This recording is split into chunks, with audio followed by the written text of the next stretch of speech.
Coding is a challenging task in itself, but what many people don't realize is that writing documentation is really hard, if not harder. The reason why it's super hard is because writing documentation takes a lot of work and effort.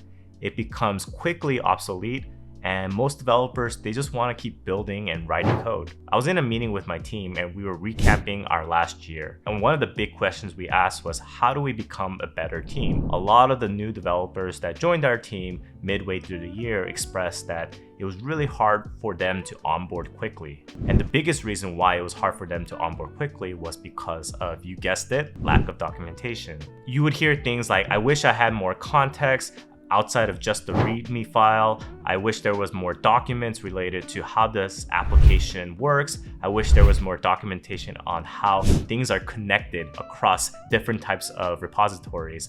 All of these questions are very legitimate, but at the same time, as developers, we have to do the cost-benefit analysis of writing documentation, and in certain instances when things are changing so quickly, it's hard to even keep up with good documentation. Funny enough, one of my senior engineers brought up a good point. Even if we have time to write documentation, how do we make sure it stays up to date? Again, this is the biggest problem that as developers we run into. We have good intention of providing context, we do recorded meetings, but at the end of the day, we're just human. And as humans, we're always gonna forget a few things here and there. It's kind of funny because for code readability, we have tools like Prettier and ESLint, but for code documentation, we rely solely on human actions. If you're a developer, you definitely know how often we are changing the code. Imagine writing a documentation, referring to specific functions with specific names in that document. You're even nice about it. You provide a GitHub link to the file in your repository.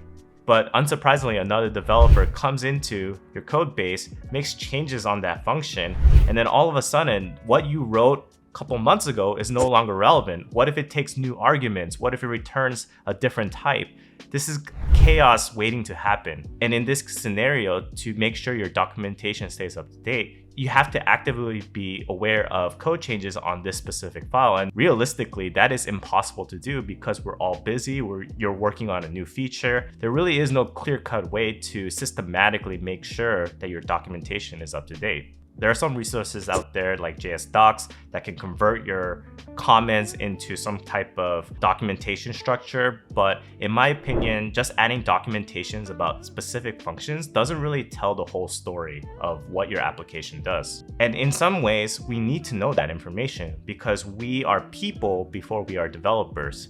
I like to think that we are more visual learners and we want to see the whole picture of how an application works. What if there's a way that you could create a journey or a story about your application through documentation? Refer to functions in your code in that story, and then you could create this nice booklet or playlist of how this application works. This is why I partnered up with the team at Swimm. Swimm lets you easily write internal notes and docs about your code. I'm going to show you a demo of how it works, but basically they built systems, not people, to ensure that your documentation always stays up to date. Imagine writing all of your documentation on a Google Doc.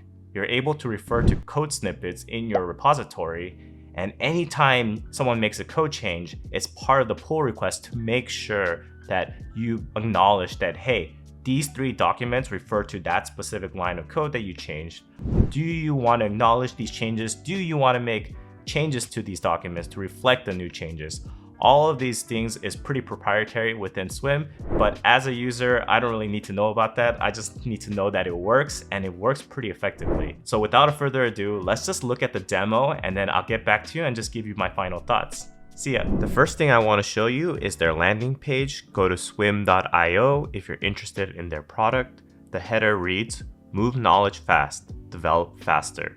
All your engineering knowledge available in the IDE, integrated with code, and automatically updated." And I actually already have an account and it's called Tech Rally Home. I have one repository that's connected to it. I created a couple documents, a playlist, and I'm the only current user. For now, I'm gonna skip the playlist, but I'll just show you a document that I created personally on my account, and it's called the Hero section. Basically, in the Hero section, I go over in detail about how the Hero section works. I have code snippets that go over exactly where to change the code if you want to make modifications, and I even added images as well as a code snippet to add social tags.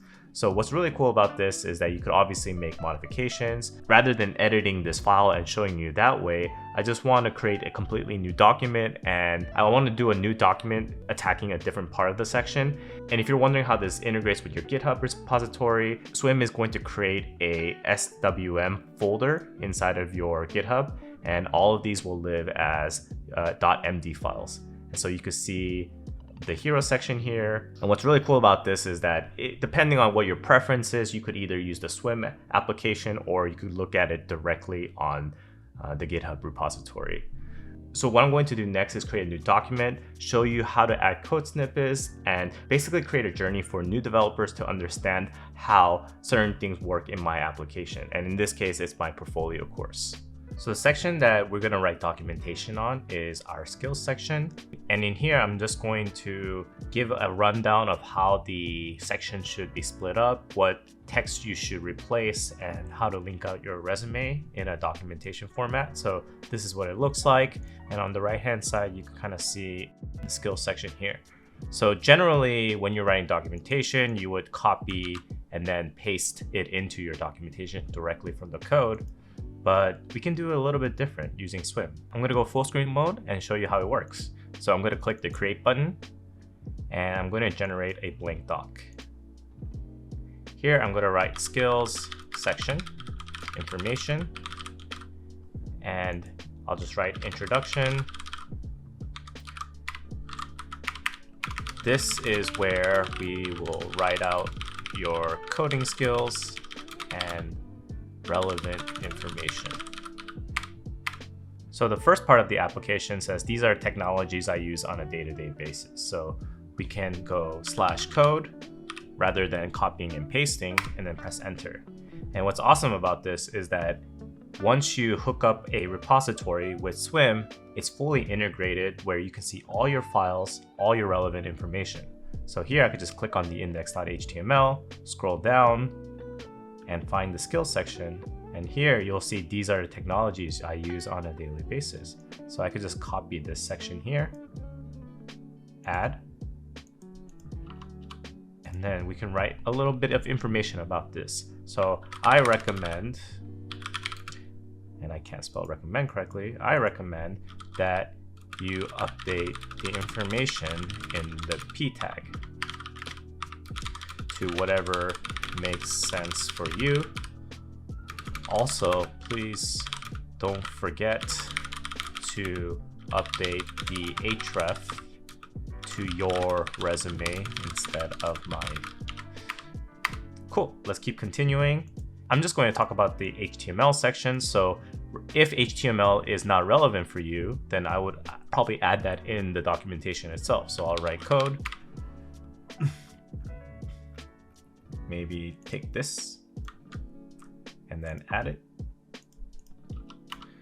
So here, rather than just talking specifically only about the HTML, I will talk about the column large 4 and column ND6. That's how the distribution is happening across my skill sets. So what I am going to mention here is maybe I'll just take a screenshot of this and then put this at the top here. So maybe I could just write reference image, and we'll fix that again. And then here, I'll just paste this in. Perfect.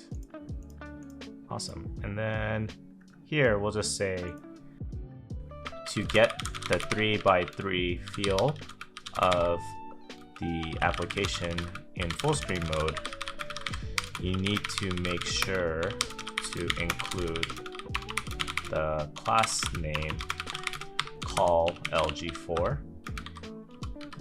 On medium screen sizes, it would be 2x2 per class name call MD6. So this is just like a great way to let the user know or let the developer know that, hey, please take this into consideration and you need these class names to really get the UI and feel of this application. And voila, look, we were able to reference our code. We were able to talk about our code And now it's in this really nice format in the skills section information. So what I'm going to do now is I'm going to commit the change. I'm going to create it into a new branch so we can see what it looks like, and I'm going to save that. And right now it's creating a new draft commit, or a pull request actually. And then here we can open up on GitHub, see our pull request, the skills section information, which is what we want. And then we're going to merge this pull request. Perfect. And let's delete this branch. So we were able to go from no documentation to a little starter pack from the source of the code. Now that we are able to do it on the GUI side, how does it look on the IDE side? The first thing you should always make sure to do is pull your code. So let's do that. Awesome. And then let's open up our code snippet. Right away, one thing I want to mention that's really awesome about this is that you're going to notice these little blue squiggly lines next to line 138 and 126. And what is that? When you install the Swimm extension, it will let you know in the code itself that there is some relevant documentation to this specific snippet of code. So what you can do here is you could hover, and then you could just read the doc within the IDE. So here, this is the skill section information that I wrote about, and you can see that it says up to date, up to date. Perfect. Say I'm a new developer and I want to make changes to this code. So what I'm going to do is I'm going to change to a new branch, skill section. Just for simplicity, I don't really want to change too much of the UI or anything like that. I'm just going to add skills that I know. And then maybe I'll just add a class here that says class equals skills header. And maybe I'll just add another call here that says, I don't know, HTML. I'm not really doing anything with these classes, but I'm just doing it for demo purposes. I'm gonna go back to my iTerm. I'm gonna see, I'm gonna add these changes. And then I'm going to commit, update skills section. And then I'm gonna push. Let's go back to our browser and see what happens when we put in a pull request. So on our GitHub repo, we see the compare and pull request. So let's click that. And we see the changes that we made, and we'll create a pull request. And there are some checks that are happening. So let's see what's happening here. Swimm is verifying our documentation, and look, what do you know? It says there are docs that need your attention. One Swimm doc was auto-synced to approve, review, and checks. So what we need to do is we need to approve and checks. And when we take a look, it says one Swimm doc was auto-synced to approve, click auto-approve sync at the top. So rather than clicking auto-approve sync, let's just take a look at what changes were made. So when I click that, it'll open up our web browser and it says skills that I know. So the left-hand side gives outdated information, and then the auto-sync will give the updated information that we changed. Generally, Swimm will try to do its best to let you know that it's trying to auto-sync, so you don't have to manually approve. But there are moments where it's going to let you know that auto-sync is not going to be applicable, and you as a developer need to confirm that these changes are what you intend to do. But here I'll just say accept, accept, and then it says everything is up to date. We'll commit the change and we'll say update skill section information on doc. And I believe I spelled information wrong, so let's commit that change. So it's committing. Boom, all docs are synced. So let's go back to our GitHub pull request. Now Swimm is verified, everything is good to go. And these are Netlify checks, so we don't really need to worry about that. And everything is good. So basically what it's saying is, hey, because of the code changes you made on your branch, we can't merge your pull requests until you acknowledge that this documentation is fully updated. And that is the beauty of Swimm, in my opinion.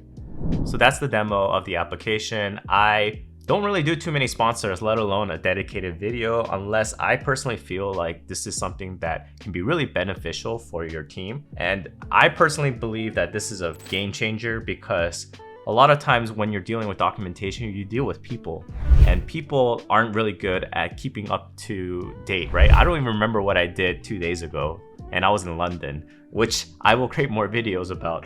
But I just feel that something like this, where you could create systems or structure around documentation rather than just relying on human intervention, is really going to help your team when it comes to onboarding new developers, and make sure a new employee can go through some type of workflow to ensure that they are in the best position to succeed. Thank you, Swimm, for sponsoring this video. I really enjoyed the demo and the walkthrough, and actually doing it myself was a lot easier than I thought it would be. So super excited for y'all to check it out. With that being said, I'll see you in the next video. Tech Rally out.